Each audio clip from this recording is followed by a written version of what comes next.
1947 रात का अंधेरा था और एक नया मुल्क दुनिया के नक्शे पर उभर रहा था, पाकिस्तान।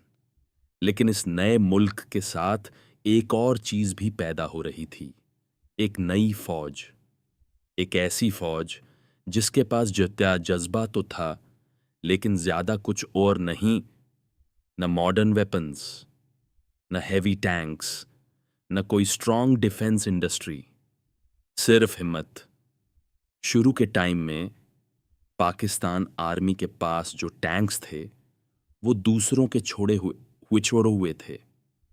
एक तरफ था स्टुअर्ट लाइट टैंक, छोटा सा टैंक, तेज जरूर, लेकिन उसकी 37 मिलीमीटर गन और पतला आर्मर उससे बैटलफील्ड में कमजोर बना देता था।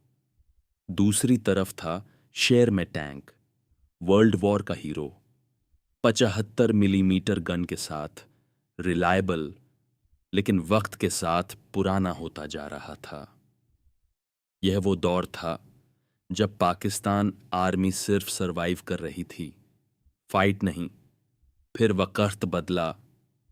1960 के बाद पाकिस्तान ने डिसाइड किया कि अब सिर्फ गुजारा नहीं करना, बल्कि ताकतवर बनना है। अमेरिका से आए नए टैंक्स, M-24 चैफ, जो रिकॉग्निशन मिशंस के लिए परफेक्ट था। फिर आया M-47 पैटर्न, पाकिस्तान आर्मी का पहला मॉडर्न टैंक, 90 मिलीमीटर की पावरफुल गन और बैटलफील्ड पर एक नया कॉन्फिडेंस। लेकिन असली ताकत तब आई जब M-48 पैटर्न इंट्रोड्यूस हुआ। Stronger armour, better fire power. अब पाकिस्तान आर्मी सिर्फ डिफेंसिव नहीं रही थी। 1965 की जंग, धूल, धुआं और गोलियों की आवाज। पैटर्न टैंक्स बैटलफील्ड पर गरज रहे थे। कई जगहों पर उन्होंने अपनी ताकत साबित की, लेकिन हर जंग सिर्फ जीत नहीं सिखाती। कुछ जुर्म, कुछ गलतियां और कुछ कमजोरियां भी सामने आईं। फिर आई 1971 की जंग, और इस दफा पाकिस्तान आर्मी ने एक और गहरी बात समझ ली। ब्रिटिश या अमेरिका के बनाए हुए टैंक्स पर डिपेंड रहना हमेशा सेफ नहीं होता।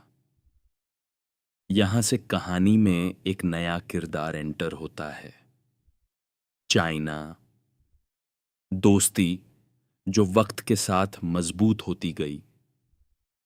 टाइप 59 टैंक्स आए, 100 मिलीमीटर गन के साथ, सिंपल लेकिन इफेक्टिव। फिर टाइप 69, जिसमें नाइट फाइटिंग कैपेबिलिटी बेहतर थी। अब पाकिस्तान के पास नंबर्स भी थे और स्टेबिलिटी भी। 1980 के बाद यह सफर और तेज हो गया। सिर्फ टैंक्स खरीदना नहीं, उन्हें समझना और बेहतर बनाना शुरू किया गया। Type 85 2AP, 125 millimetre gun, autoloader, modern design, लेकिन असली इनोवेशन था जरार प्रोग्राम। पुराने टाइप 59 को लिया गया और उसे एक नई जिंदगी दी गई। Modern fire control, era armour और बेहतर टारगेटिंग। यह पहली बार था जब पाकिस्तान ने अपनी टैंक टेक्नोलॉजी को खुद शेप देना शुरू किया। फिर आया वो पल अल्लाह अकबर। जिसने हिस्ट्री बदल दी। 2001, पाकिस्तान ने दुनिया को बताया कि अब वो सिर्फ बायर नहीं, मेकर भी है। बेहतरीन। अल खालद, इसको शॉर्ट कहते हैं। 125 millimetre smooth bore gun, 70 kilometre प्रति घंटा की speed, thermal imaging, advanced systems. यह सिर्फ एक टैंक नहीं था, यह एक पैगाम था कि पाकिस्तान खुद अपनी ताकत बना सकता है। वक्त के साथ यह कहानी रुकती नहीं। अल खालिद 1 आता है, बेहतर आर्मर और एडवांस्ड इलेक्ट्रॉनिक्स के साथ। और फिर आज का दौर, मॉडर्न वॉरफेयर, जहां सिर्फ ताकत नहीं, टेक्नोलॉजी जीती है।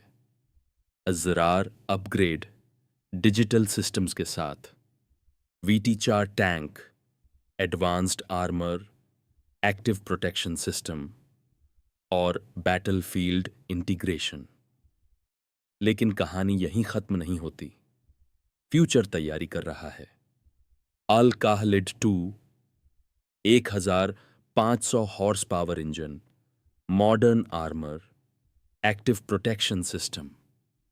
एक ऐसा टैंक जो सिर्फ लड़ता नहीं बल्कि सोचता भी है। जरा सोचो, 1947 का स्टुअर्ट टैंक सिर्फ 37 मिलीमीटर गन के साथ, और आज का अल खालिद 2 डिजिटल वॉरफेयर का हिस्सा। यह सिर्फ मशीन्स का सफर नहीं, यह सोच का सफर है, यह स्ट्रैटेजी का सफर है। यह उन लोगों की कहानी है जो हर मुश्किल के बाद और मजबूत हुए। पाकिस्तान आर्मी 1947 से 2026 तक, इंपोर्टेड टैंक्स से अपनी मैन्युफैक्चरिंग तक, हर जंग, हर चैलेंज एक नई स्ट्रेंथ बन गया। आज पाकिस्तान के पास सिर्फ टैंक्स नहीं बल्कि एक पावरफुल आर्मर्ड डॉक्ट्रिन है। यह कहानी है हिम्मत की, स्ट्रैटेजी की और स्टील में ढलती हुई तरक्की की।